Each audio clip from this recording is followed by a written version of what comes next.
Okay, good morning guys. Today is January 21, 2024. Magkakaroon tayo ng spark plug replacement para sa NK400.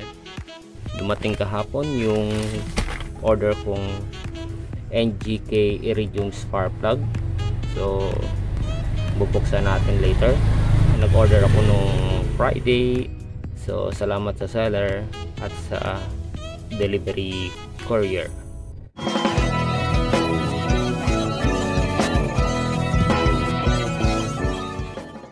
Is naka bubble wrap, maganda ang pagka-package. Ito yung part number 4218. Ang specs ng NGK Iridium ay CR8 EIX. So naka 16,600 kilometers na ang na-travel. Now lang papalitan ulit dahil malakas na ang backfire. So babaklasin ko muna yung fairings, then balikan ko kayo later. So ito guys ang mga tools na gagamitin. Allen key 5mm, socket wrench 10mm, then yung spark plug remover, then Phillips screw sa pagtanggal ng fairings. So yun mga tools na kailangan. Then mamaya baka may kailangan pa tayong mas maliit nitong socket na siguro 8mm. Okay, so ito yung basic tools na gagamitin. Babaklasin ko muna isa-isa ito upuan, then ito kasama na yung tangke para madukot natin yung spark plug sa ilalim ng tangke. Okay, so tanggal na yung right side fairings. Ang ginagawa ko, yung mga bolts na tinanggal ko, binabalik ko muna. Yan, binabalik ko muna yan para hindi siya magkandawalaan. Kalas na rin yung left side fairings. Kung mapapansin nyo, yung mga bolts din binalik ko para hindi siya ma-misplace. Yan. Okay, yun pa. So next natin babaklasin yung tangke. Ito. So gamit ang 10mm socket wrench yan. Okay, next nakakalisan natin itong mga female and male. Ang mga sensor siguro to din yung sa fuel tank, then itong sa parang sa fuel supply, then yung overflow hose. Okay, okay, kalas na yung tangke. Then bago natin tanggalin itong air chamber ay kailangan natin baklasin muna itong tinuturo ng aking Phillips. Yun in a counterclockwise manner, luwagan lang. Then sa kabila din sa left side, ito sa right side ito guys, yung sa air suction clamp nakamount sa throttle body para pagtanggal natin ito hindi na siya mahirap iangat. Okay, sa kabila naman ulit. Okay, after natin mabuksan air chamber, ito ang tumambad sa atin. Sobrang dumi ng throttle niya, throttle body. Tapos ito yung air filter, linisan natin to. Then ito yung air chamber. Dumi oh. Pagkabunod ko ng right ignition coil, maraming mga fine na mga buhangin nakakalusot dun sa may gasket, kasi may rubber gasket naman yan, sealant. So ito yung right ignition coil. So far parang okay pa naman siya kasi pinalitan ko ito March 2023 kasama ng aking spark plug before kami mag Mindanao rides nung April 2023. So lilinisin ko lang ito at papalitan ko yung spark plug. Okay, same din yun sa left ignition coil, madumi din at lilinisan natin. Okay, then yung throttle body, ito na ang finished paglilinis.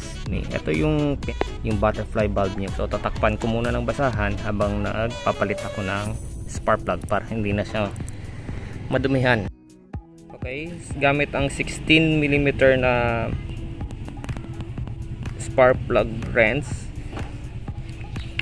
papasok natin ito dyan. Tapain lang natin kung kumagat na siya dun sa spark plug. Then ang pag-ikot niya, ang pagkakalas is counterclockwise manner. Okay, siguro doon susok siya dun sa spark plug, sa head niya. Okay, then gamit ka ng close wrench. Ang pagpihit ng spark plug is counterclockwise. So, ganyan. Tigas. Diba? Yan. After kung makalas yung right spark plug, ito na yung old spark plug nya. Okay, yung normal lang yung pagkasunog ng spark plug, pero dahil malaki ng gap, so it's time now to replace, guys. Okay, so ito yung papalit natin spark plug, naka sealed pa siya, guys. Okay, so okay, parehas ang haba. I-compare natin sa bago. Ang ganda pa ng dulo nya, guys. Check mo, yan, oh. Maganda pa yung dulo nito. Yung isa upod na after 16,600 kilometers. Yan na yung nangyari, napupod na yung iridium ng spark plug. Also, compare natin yung washer ng luma at saka itong bago. Yung bago nakaumbok pa, samantalang yung luma flat na siya. Ibig sabihin sakto lang yung pag-hihit natin. Hindi naman siya over tight, hindi naman siya maluwag. Okay, also is pag bumili kayo ng bago, mayroon pa itong protection sa thread nya, kaya tatanggalin natin muna yan bago natin ikabit dun sa kanyang spark plug housing. Okay, baka makalimutan nyo itong tanggalin, protection lang sa thread. Then may mga naka-engrave, guys, na mga numbers and letters. Check yung maigi yung spark plug, kasi baka fake yung mabili nyo. Mas maganda doon kayo sa legit na dealer ng mga spark plug bumili. Okay, then paglagay ng spark plug, ihulog nyo lang yan doon sa butas, then ikutin nyo in a clockwise manner, so para humigpit siya. Kapain nyo muna ng kamay nyo, then hayaan nyo lang na hanggang sa humigpit siya. Ibig sabihin kumagat siya dun sa thread. Okay, huwag kayong mag-alala na hindi siya papasok sa thread dahil naka vertical naman siya. So mahigpit na siya, so gagamitan na natin, guys, ng socket wrench. Okay, sakto lang yung pagigpit para hindi siya ma-lost thread. Okay,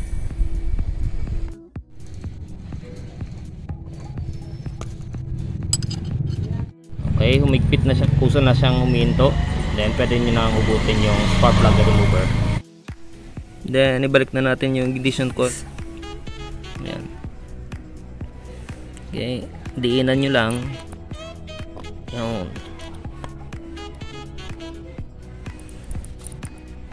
Siguraduhin na nakalapat yung ignition coil dun sa spark plug. Then ibalik na natin ito. May clip ito, tatanggalin nyo lang ng splice o long nose nyo. Ito, tanggalin nyo lang yan, parang pinakalock nya. Okay, so ibalik nya natin ito, tapos ibalik natin yung clip.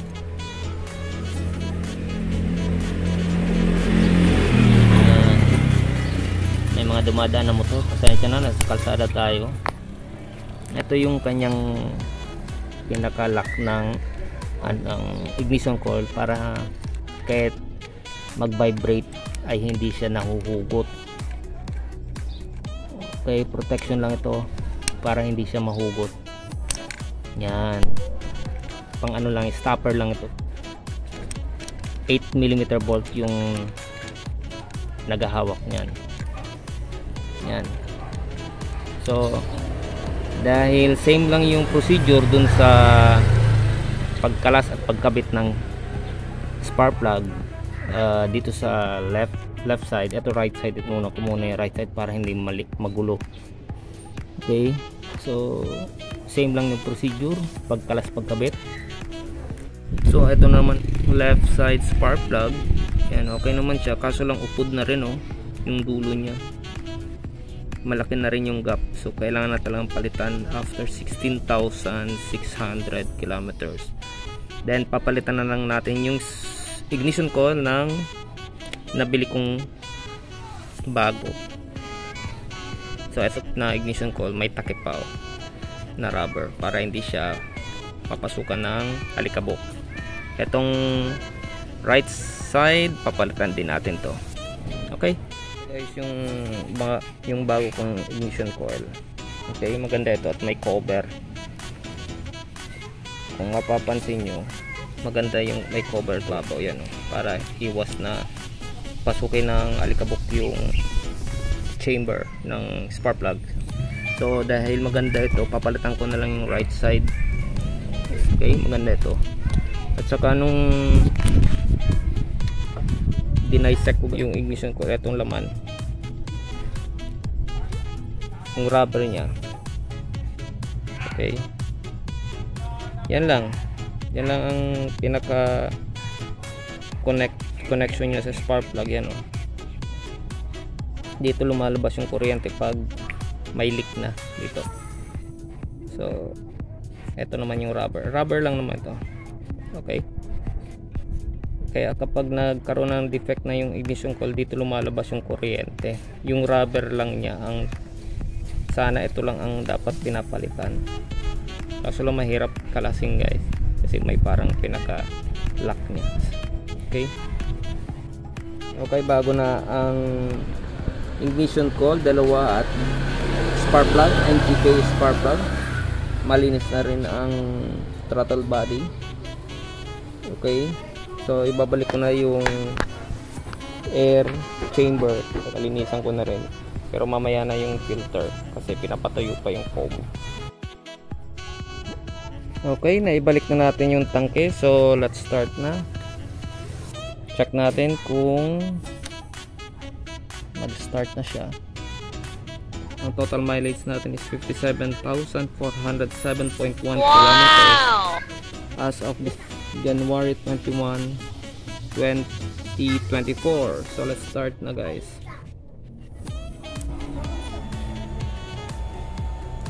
Wala nang laman yung tank ko. Check natin kung mag-start. Firing up.